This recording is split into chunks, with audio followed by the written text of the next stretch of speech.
دگل دەربازبوونا دەمدە دیار دەبێ ئارمانجا ئەنقەرە نەبتەنێ سینووری باژارۆکەی جەرابلوسە لێبەلێ تەڤاهیە هەیە لە سنووری ڕۆژئاوا و تورکیایە نزمیە دەنگێ و وڵاتین خوددان باندۆر دێ کریزا سووریایەدا وەک رووسیا و ئیران و دیمەشق و پشتەوانیە هەنێک وڵاتین وەک ئەمریکا و فەرەنسا ji بۆ ئۆپراسیۆنا ئارتێشا تورکیایە دناو ئاخا سووریایەدا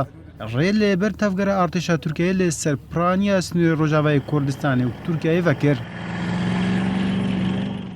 شەڤە شەمیە لێ باژارۆکێ دێرک لێ دەڤەرە عەندیوەر لێ سەر سنووری ڕۆژئاوا و هەرێم ئارتێشا تورکیایە تەقە لێ مەفرەزەکە یەپەکێ کرد لێ یەپەکەی بەرسڤاوێ نەدا ئەف بوویەرە عەندیوەرێ بێ ئامانج نەبوو بێ گوتنا چاودێران پێ دەچێ مەبەستە ئارتێشا تورکیایە ڤەکشانە یەپەکەی بێ بۆ شەڕک گۆ یەپەکەی divê demêda xwe bi dûr jê digira lê kantona Kobanê jî ya hevsnûr diger Tirkiye û Cerablusê de di heyama çend rojên derbasbûyî de vilvîna artêşa Tirkiyeyê mezin bûye û hikûmeta Tirkiyeyê destgiriye bi kolana xendaqekî di nav axa Kobanê da lê ser heman hêlê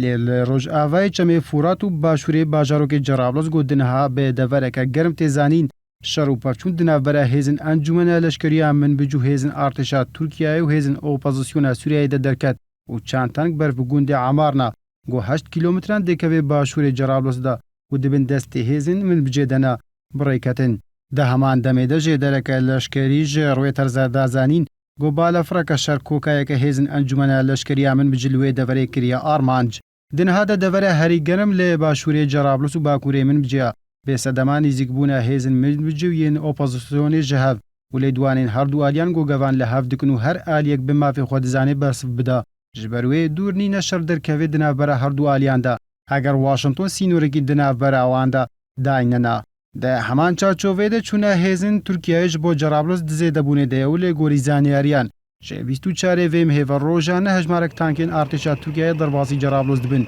Hejmara tankên Tirkiyeyê li nava Cerablus ji bo 50 tank bilind bûye û nîzîkî 400 leşkerên Tirkiyeyê di nav Cerablusê de hene. Li gorî çavdêrên şerê Sûriyeyê bi van nîzîkan devera Cerablus û Minbic sar nabe û eger heye di her kêlîkê de şer derkeve û aliyên lê piştî hêzin Minbic got Hesedeya û aliyên lê piştî çekdarên opozisyonê got Tirkiyeyê tevlî wî şerî bibin. İbrahim Adem, NRT